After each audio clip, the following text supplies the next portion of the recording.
nothing appears to be going on. We're not seeing anything, so we've got to try and do something a bit more radical to make things happen. You know, if we're on fish and the boilies are out there, that's great, but if we're not on fish, we've got to try and use the conditions to create chances for ourselves, okay? There's a lot of fish out there. Where they are at the moment, God only knows, because we can't see them, but I have a suspicion that they spend a lot of time around the island behind us. It's about 300 yards away, and there's that open water out in the middle of the pond where they spend a lot of time when the pressure's on. There's not many people on, but they're obviously they're sat somewhere, and what I want to try and do is use that water column, use the tow that's created by this stiff sort of southwesterly breeze that's blowing right over our heads, and try and get something going. So what me and Dan here are doing, busy crushing up a load of boilies, because the other thing I want to do is when we get them here, we want to try and hold them here. So we've got to try and take the particle size of the bait that we're putting out down, so it takes them longer when they're in the swim to get through it, okay? And all that does is buys us time to bite, to get ourselves a few more bites, okay? Now what we've got in this mix, which we'll show you in a minute, is I've got a couple of cans of corn, I've got two jars of hemp, I've got 5 kilos of the Super K matching pellet that goes with the boilie, I've got 2 bottles of the cajole liquid, I've got 5 kilos of an experimental pellet that we're playing with at the moment, and I've got 5 kilos of another experimental pellet that we're playing with at the moment. And the main difference between those pellets and the pellets that we sell in the boilie range is they've got a lot more oil in them.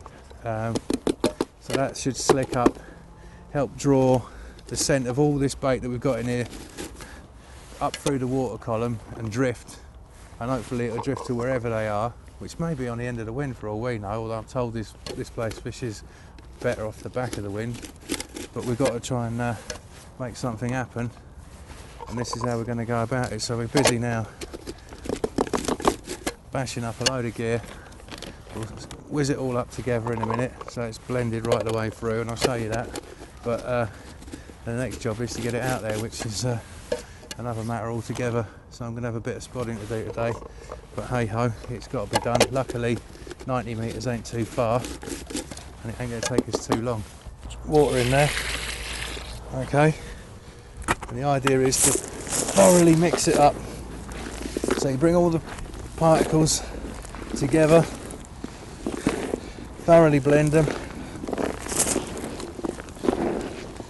Got a pellet at the bottom there that's got to be brought up.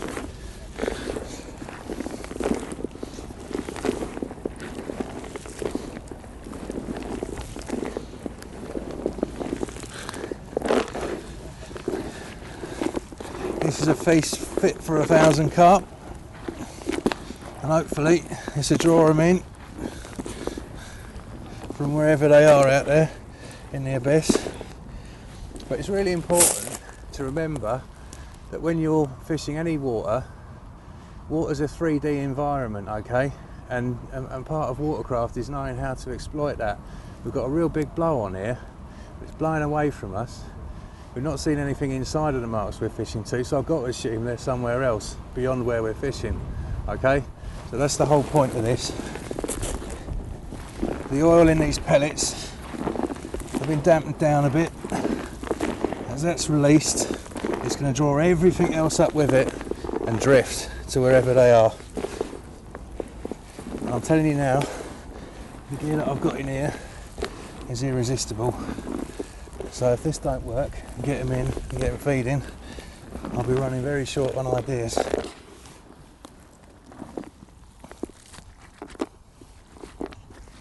One thing that's really important when you're spodding is to work out how long it takes your spod to unload, all right, once it hits the water. So you can do that in the edge. Just load the spod. Again, being careful not to go past where the fins start on the spod, otherwise it would destabilise it in flight. I'll just drop it in the edge here, splash down like that, and you can see and just count 1,000, 2,000, 3,000, 4,000, 5,000, and you can see the individual particles coming out. You can see the water starting to cloud there, right? still coming out. So you've got about 6 seconds, 7 seconds, 10 seconds. And then what I do, just to make sure every little bit's gone, give it a quick tug. We're using braid, so you can see the beauty of braid is that what I do here will be exactly the same as what happens out there, because there's no stretching it whatsoever. But I'm looking at 7 or 8 seconds, so there's no point getting the spot out there on the money and then reeling it in too quick and putting the bait everywhere, because it will just billow out the front as you're dragging it across the surface. So again, load the spot, whoops. Little press down with your thumb there. It's quite tacky, so it stops a lot of bait coming out the back as well. Again, I like to just line it up with my spigot.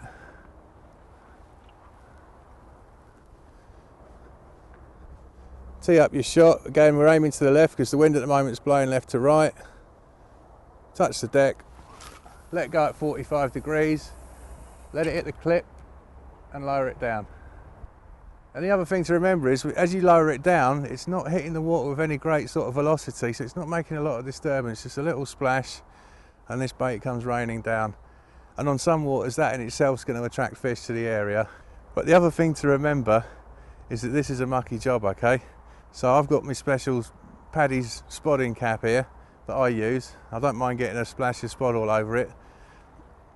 Another thing to do is just keep a bucket of clean water beside you, because you can end up with muck all up and down you.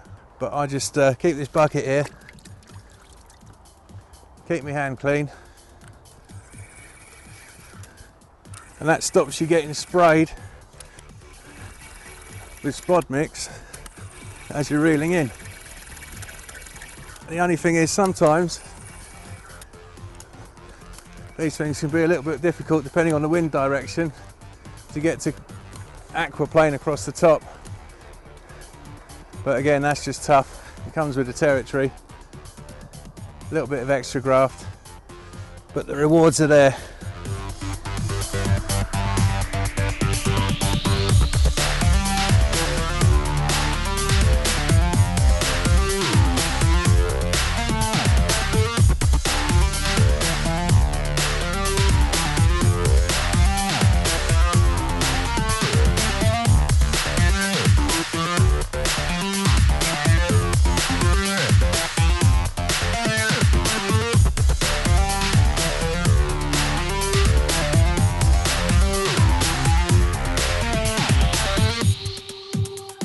Well, here at Grenville, things tend to be stacked in the angler's advantage a little bit, and the guy that owns it, Paul, he took pity on us. He saw all the work we had ahead of us with that huge bucket of spod, and he offered to put it out with his special spod.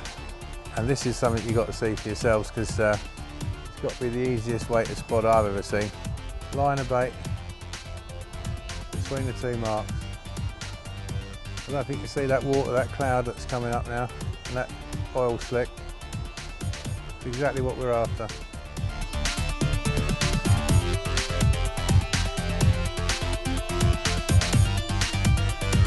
Hopefully it won't be too long now before they get in on that and we start getting bites over the top of it.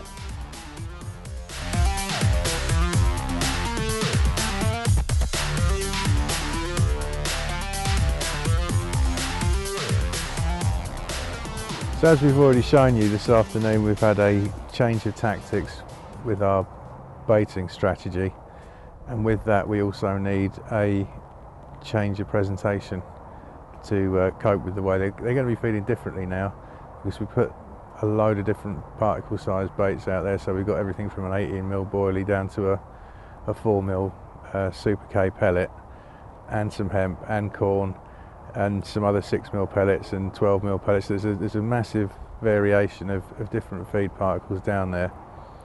On the smaller particles, that they feed differently on that kind of thing from boilies, because from boilies they'll be going from one to the other.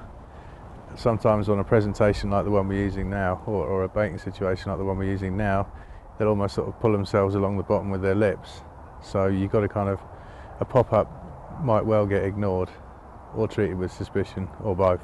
So this is the rig that I use in this situation. A long shank, little diddy long shank hook, size 8. with a kicker on it.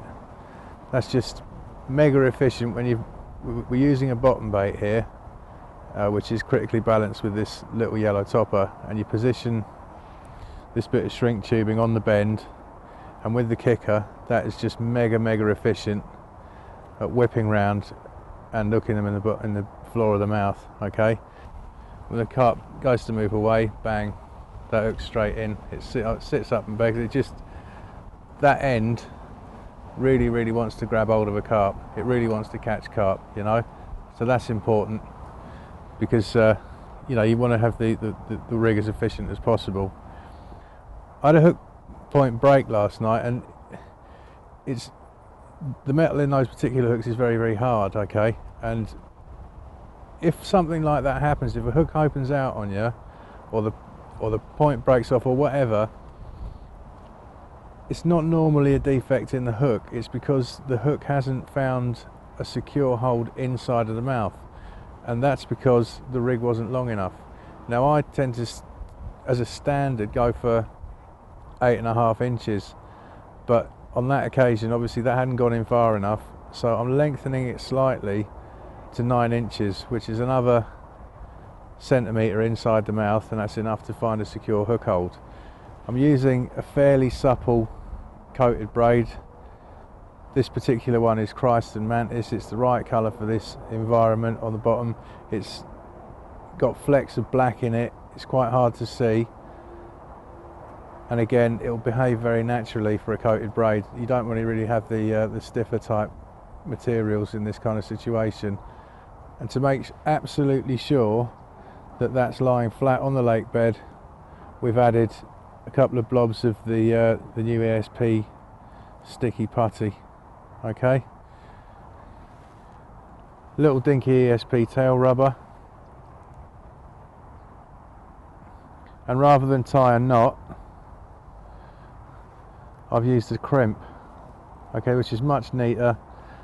And sometimes with these coated braids it's hard to pull them dead tight without, this one's not too bad actually when you knot it, but when you want to pull them dead tight, sometimes the knot cuts into the coating and it peels away. It just looks a mess, it's untidy, and I would imagine less secure, although I've never lost a fish because of that. So we use the crimps now. They bed down nice and tight, little blob on the end there, and that's never going to pull out, it's never going to pull through. I've been using these for a long while now and it's never been an issue. Okay, so that's the setup. I've gone for a yellow on the topper, that's critical as well. I've put a bit of corn in the mix out there, and that gives them something visual to home in on, and they're trying to hoover up every bit of corn, and that just highlights the fact that there may be a bit of corn there for them, and they'll jump on it given half the chance. So Super K hardened bottom bait, nice and hard, quite dense. But we'll whack these out now in amongst all that gear we put out today, and we'll see how we get on.